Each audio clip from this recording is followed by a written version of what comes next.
हाँ जी, अब हम बात करते हैं गांधी जी जो ने थे वो 11 जो है वो व्रत बताए थे। एकादश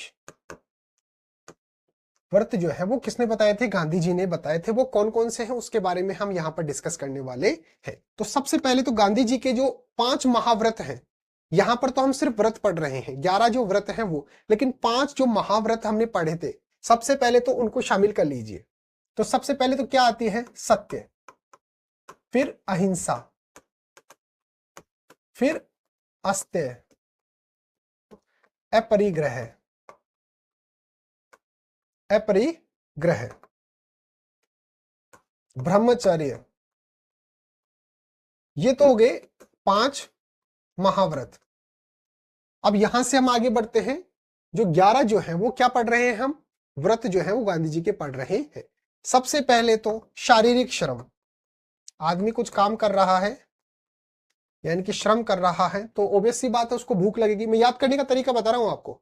अब ओबियस सी बात है उसको भूख लगेगी, यानी कि उसको कुछ चाहिए, खाने के लिए चाहिए, यानी कि उसको स्वाद चाहिए। तो अस्वाद, भाई गांधी जी हैं वो तो उल्टा चलेंगे ना, उन्हें बोला कि भाई स्वाद नहीं, अस्वाद।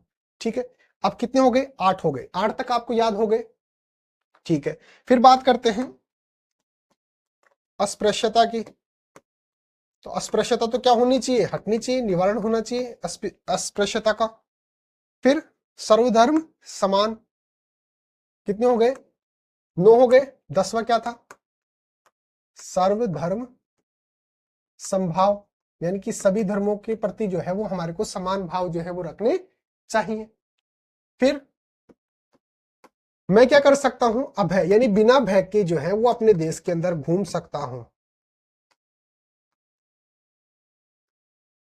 अपने देश के अंदर जो है वो क्या कर सकता हूं? घूम सकता हूं। तो ये हो गए गांधी जी के 11 व्रत। कौन कौन से हैं? पहले तो मैंने आपको याद कराया सत्य, अहिंसा। फिर यहां से देखो अस ए से, अस और फिर सत्य का तय, तो अस्त्य, अस्त्य हो गया। फिर अपरिग्रह हो गया, ब्रह्मचर्य हो गया। ये तो हो गए 5 महाव्रत, गांधी जी के 5 महाव्रत। फिर याद कैसे करवाया?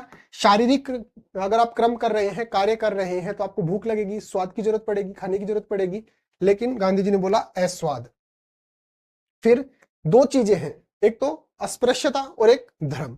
तो अस्पृश्यता का तो क्या होना चाहिए? निवारण होना चाहिए, तो अस्पृश्यता का निवारण। और दूसरा सर्वधर्म समभाव, यानी कि सभी धर्म जो है उनके अंदर हमारे को समान रूप से भाव रखना चाहिए। किसी के अंदर ये नहीं सोचना चाहिए ये धर्म बुरा है ये अच्छा है। सभी के अंदर हमारे को समान रूप से हमारे जो भाव है वो रखने चाहिए।